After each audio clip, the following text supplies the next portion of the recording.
heard about their quarterback, Jalen Hurts, and his injury to his shoulder that he suffered on Sunday against the Bears. Does this Jalen Hurts injury break the NFC as a whole wide open? Wide open? Wide open. Just take the can opener, crank it a couple times, and say, here, have at it, NFC. No, it doesn't crank it wide open. The Eagles are still a very good football team.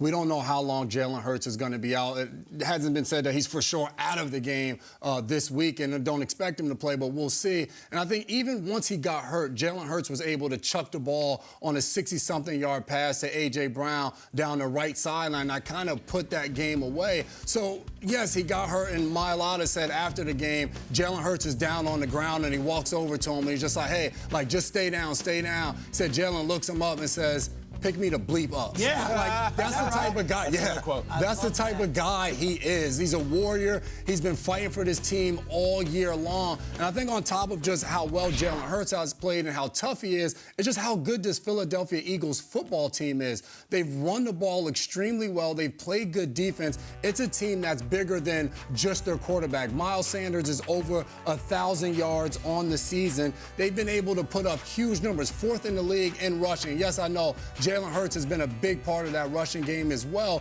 but they have the best offensive line in football. And defensively, they continue to dominate week in and week out. They're first in the NFL in interceptions, and they're first in sacks. So even with Jalen Hurts missing a few weeks, this is a team that is built to win. There's teams like the 49ers that'll challenge them in the NFC with or without Jalen Hurts, but this does not open up the NFC wide open where you're just going to start naming teams that are in the playoffs that are going to make a run. The Philadelphia Eagles are still a really good football team, as a force to be reckoned with in the playoffs. I tend to agree with you. It's disappointing because there's so much hype in Eagles, Cowboys, and Hurts versus Dak. And we were talking earlier this month about could this possibly be the highest-rated regular season NFL game of all time. Is it possible that the ratings go up with the Eagles' backup quarterback out there? Gardner Flint Minshew II. The name's so good they had to run it back. It's time. I think it's been a little bit inevitable once he's landed in Philly. You're like, we're probably going to see Gardner at some point. Saw him last year, did the Gardner thing. Listen, I say this in full respect for Jalen Hurts and full sympathy for what he's going through. You tell me you don't want to check out Gardner Minshew and what he's into and what make a little pop, a little juice in his step? I think there's several teams in the NFC and the league that if the quarterback goes out, they're screwed. I don't think the Eagles are one of them at all. I'll tell you right now, I think the Eagles are going to win this game against Dallas. I think they're going to win the game, not against the spread, not with the. I think they will win the game with Gardner Minshew, and not by hiding him either. I think he's good. I think he's ready. I think he's been sitting there on the bench.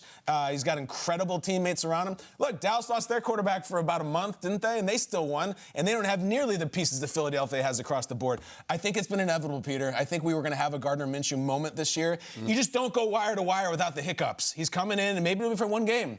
But I think it'll be good, and I think the Eagles will win. I do. This might be their first real bout with adversity as a team. It's been smooth. Jordan Davis went down. He was a rookie, and the run game kind of faltered. And they were like, let's bring in Ndamukong Suh. And Davis came back, and the run game got much better. They haven't had that moment of adversity that other teams have had this season.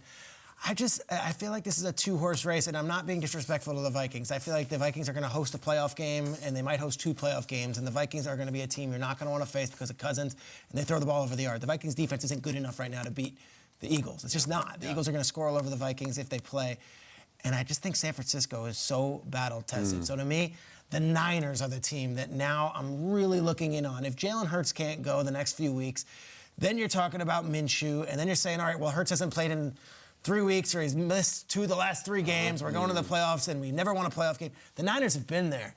And the strength of the Eagles, to me, is that offensive line. The strength of the Niners is their defense.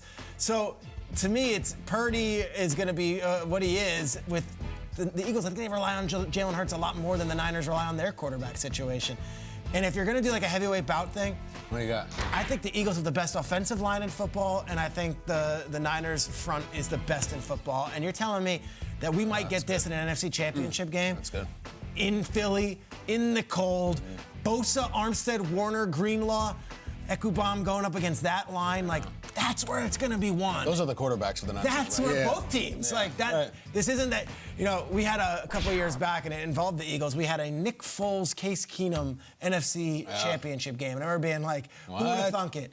If it's Gardner Minshew versus Brock Purdy, who would have thunk it? It doesn't matter. If it's Hurts, if it's Purdy, if it's Minshew, these teams are built inside in the trenches.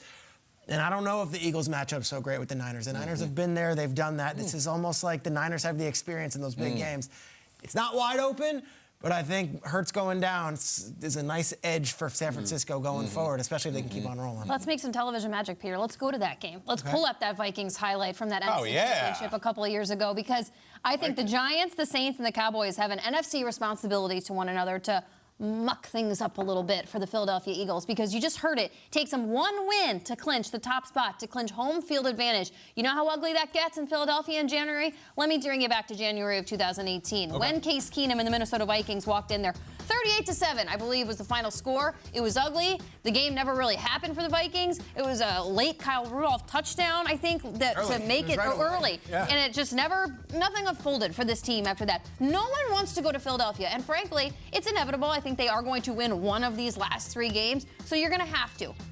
But how do you make it difficult for the Eagles? And I think the only way you can do that is this weekend. Expose Gardner Minshew a little bit. Stop the run. This team is so good. They have so many weapons, but you got to be able to blow out their flame for a minute, 5 minutes in any stretch of the game, because at this point they've been so dominating that I find it to be one of the most intimidating places to go in the playoffs. Philadelphia looks unstoppable, and if you have to go play them at home, you might as well watch some game film in the next couple weeks to find out just a single way to beat them, because right now it doesn't look like they're beatable. Yeah, they're tough. You know, really the only nightmare scenario is if it does matter and Minshew doesn't have it and Hurts is out 3 weeks, and that sweet, precious 1 seed, it's so valuable. And if they falter and they lose the bye, and that's the disaster scenario. But I'm just sniffing around the table. We all believe in Philadelphia as a roster so much that I don't even think we're batting our eyes very much. I think San Francisco could travel there and win.